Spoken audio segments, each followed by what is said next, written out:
Hi friends, இப்போ நம்ம சிறகடிக்க ஆசை பார்க்க போகிற சிறகடிக்க ஆசையில் நம்ம மீனாவை டார்ச்சர் பண்ணுவது எப்படின்னு சொல்லிட்டு ஒரு புக்கே எழுதுவாங்களாட்டுக்கு. அந்த அளவுக்கு டார்ச்சர்லாம் அனுபவிக்கிறாங்க. இதெல்லாம் ஒரு பக்கம் இருக்க என்கிட்ட சலசம் பண்ணவே உங்களை பெற்று போட்டாங்களாடா அப்படிங்கிற மாதிரி இருக்குது மீனாவோட ரியாக்ஷன். இது ஒரு பக்கம் இருக்குது. அதாவது மீனாவை எப்படி டார்ச்சர் செய்வது அப்படின்னு சொல்லிட்டு மாமியாரும் மருமகளும் அதாவது சம்மந்தி நின்று பேசிகிட்டு இருக்காங்க. அப்போ ரோகிணி வந்து கேப்பில் கெட வெட்டுறாங்களாமா. இவங்க வந்து மீனாவால் தான் ஸ்ருதி இப்படி கெட்டு போயிட்டாங்கன்னு விஷயத்த சொல்ல, நீங்களே உங்கள் மருமகளை பேச்சுக்கோங்க, என்கிட்ட கேட்காதீங்கன்னு சொல்லிட்டு இவங்க கிளம்பிட்டாங்க. போனவங்க சும்மாவாக இருந்தாங்க. இதுதான் சான்ஸ், பிரச்சனையை பெருசாக்கிடுவோன்னு சொல்லிட்டு மீனாட்ட போய் கண்ணா பின்னான்னு பேசுகிறாங்க. உன் புருஷன் குடிக்கிறதுக்காக வந்துட்டு என் பிள்ளையை ஏற்றி விட்றீங்களான்னு சொல்லி கண்ணா பின்னான்னு பேச, சும்மா தேவையில்லாமல் பேசாதம்மா அப்படின்னு சொல்லிட்டாங்க. இவங்களை பிடிச்சி திட்டுன்னு திட்டி விட்டாங்க நம்ம மீனா.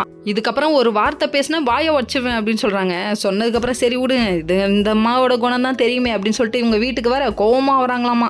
எப்படின்னு கேட்குறீங்களா? முத்து வந்து விஷயத்தை கேள்விப்பட்ட உடனே டென்ஷன் ஆகிட்டாரு. உள்ளே வந்துட்டு விஜயாவுக்கு எதுக்காக இதை பண்ணாங்கன்னு இவங்க எல்லாருமே தெரிஞ்சுக்கிட்டாங்க. அதனால ப்ரொமோவில் காமிச்ச மாதிரி இவங்க எல்லாம் நாடகம் போட்டு உள்ளே உட்காந்து பாப்கார்ன் சாப்பிட ஆரம்பிச்சாங்க. பாப்கார்ன் போட்டு இவங்களே ஒரு சினிமா ரீல ஓட்டி காமிச்சிட்டாங்கடாப்பா சாமி அப்படிங்கிற மாதிரி இருக்குது. இதை பார்த்தோன்னே விஜயோட மனசுக்குள்ளே இன்னும் ஏசி போட்ட மாதிரியே இருந்துச்சுங்க. நல்லா என்ஜாய் பண்ணிக்கோ அப்படிங்கிற மாதிரி ஆயிடுச்சு. இன்னொரு பக்கம் நம்ம ரோஹிணி வந்து அவங்க அம்மா மயக்கம் போட்டு விழுந்துட்டாங்கன்னு அவசரமாக கிளம்பி விடுது. உன் லைஃப்பை நீ பார்க்கறத விட்டு அடுத்தவங்க லைஃப்பில் பிரச்சனையை உண்டாக்கணும்னு நினைக்கிறமா, நீ நல்லா வருவோமா அப்படிங்கிற மாதிரி இருக்குது.